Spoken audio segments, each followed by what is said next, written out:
Heya Cryptozens. It's 10 p.m. Pacific time. The date is October 24th, 2022. Welcome back to the Crypto Overnighter. My name is Nikodemus, and I'll be your host as we take a nightly look at the crypto, NFT, and metaverse space and the industry that surrounds it. And keep in mind, nothing in this show should ever be considered financial advice. So let's say I was running a crypto lending platform. I'm not, but let's just say I was. And let's say I told you, hey, if you deposit your money with me, I'm offering you not 10, not 20, not 40, but up to 43% interest. Now, if you've been paying attention, or if you've been listening to this show for a while, you're probably going to know my take on it. Maybe it's not a scam, but it sure plays on the same emotions that a scam does. Because everybody knows the saying, if it's too good to be true, it is. Yeah, everybody knows it. Not everybody lives by it, and that is obvious in the amount of successful scams. At any rate, while the 43% that Freeway was offering on their supercharger product might not have technically been a scam, people should have known to stay away. So here's what's going on. Freeway is a crypto platform, and they have halted some of their services.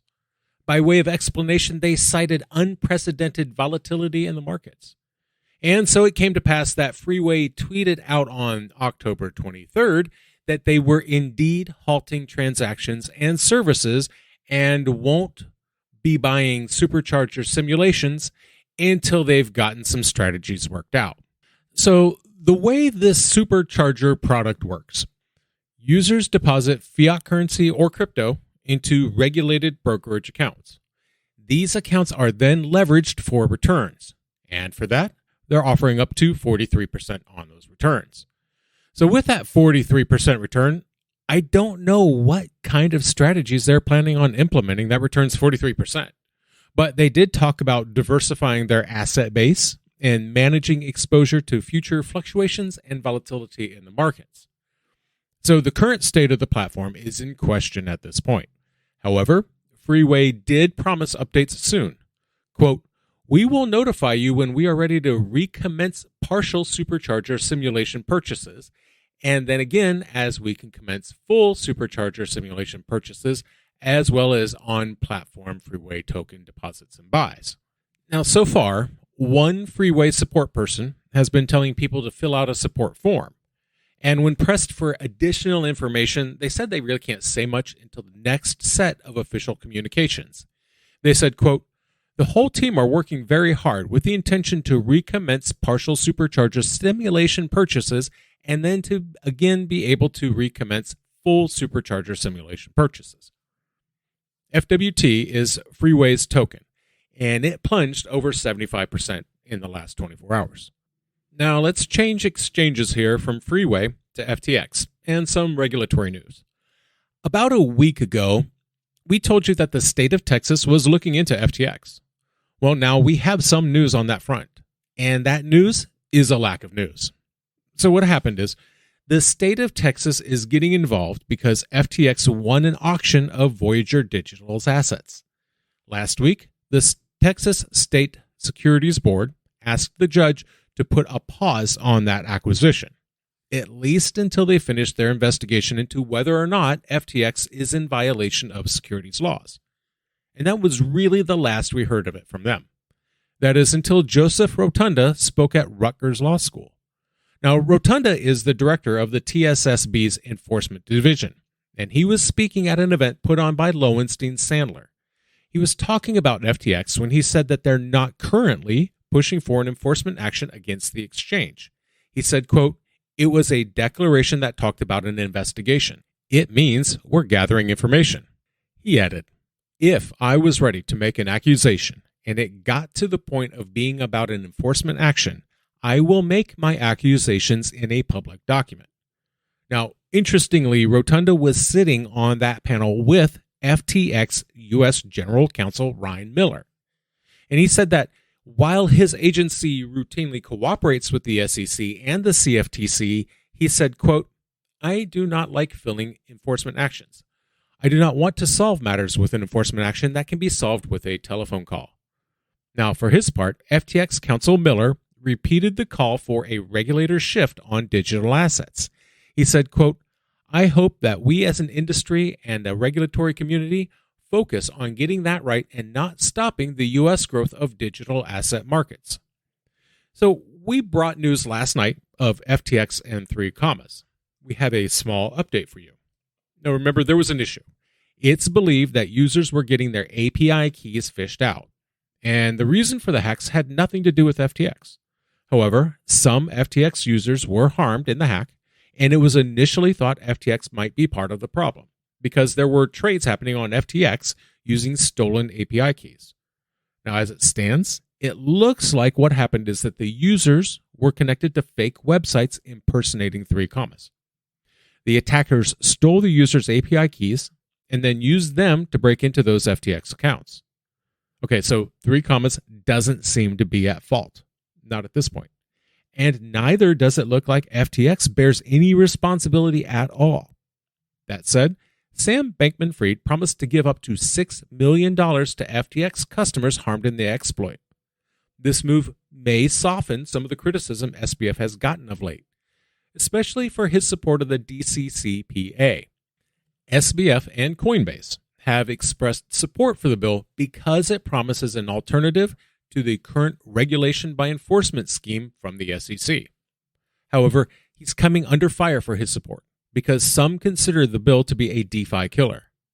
Now, someone who's going to have to get used to coming under fire is Rishi Sunak, although I think his previous employment experiences have given him some idea of what to expect.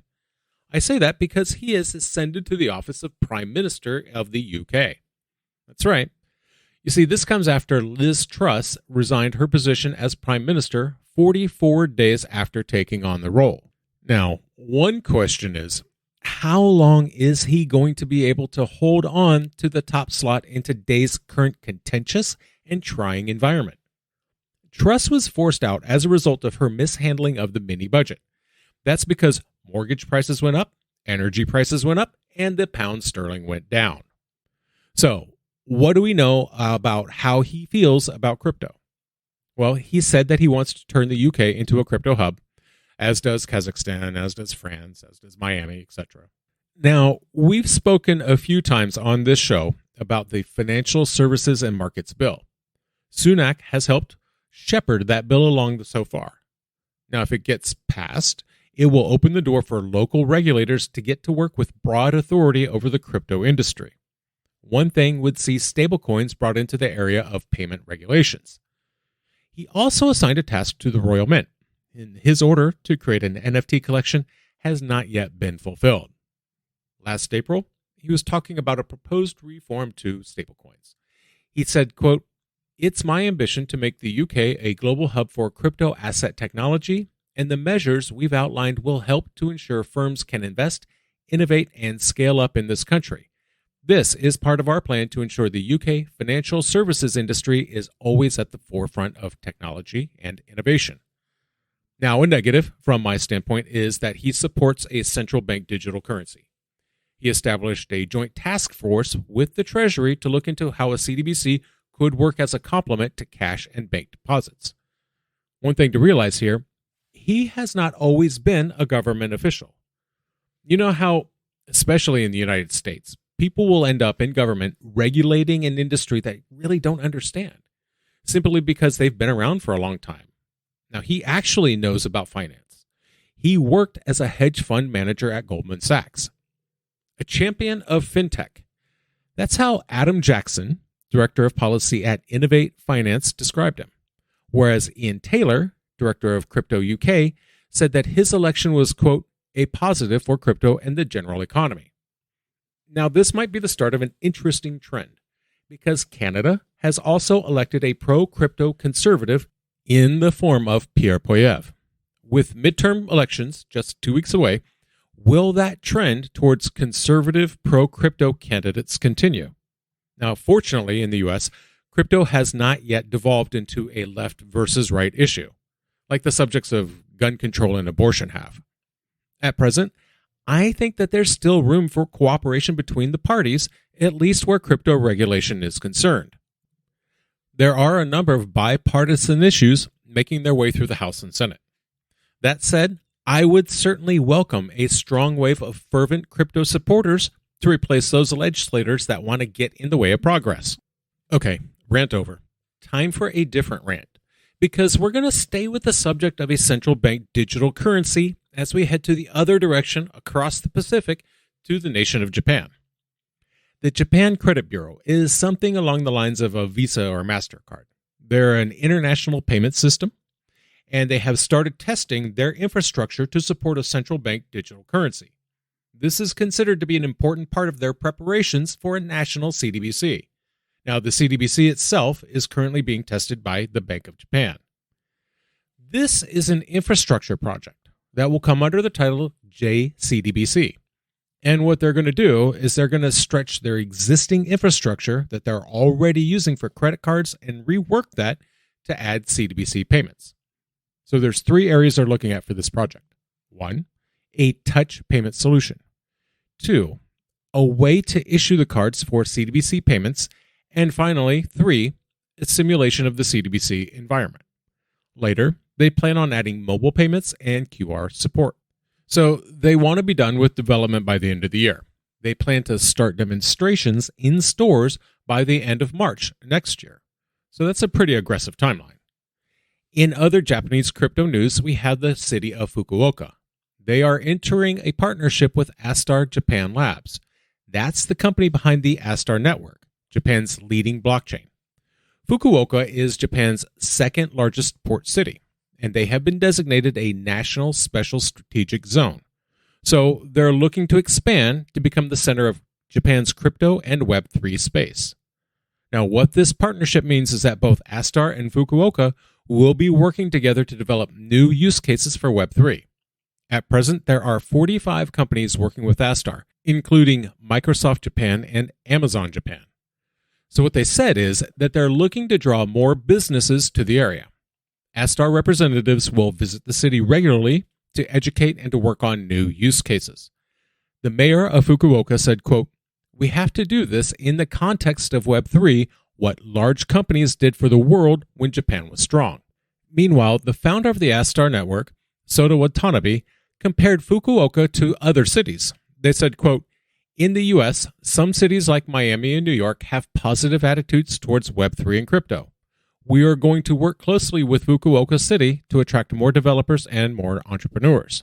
Now, going from Japan to Tel Aviv, Israel, because the Tel Aviv Stock Exchange, or TASE, announced plans to expand their trading services by adding cryptocurrencies and other digital assets.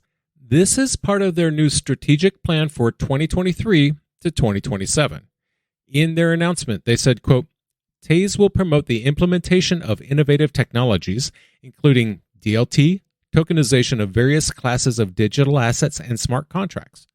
TASE intends to examine multiple potential action plans, including conversion of existing infrastructure to innovative technologies, deployment of innovative technologies into specialized platforms, offering a basket of services and products for digital assets, and more." And that's going to do it for us tonight.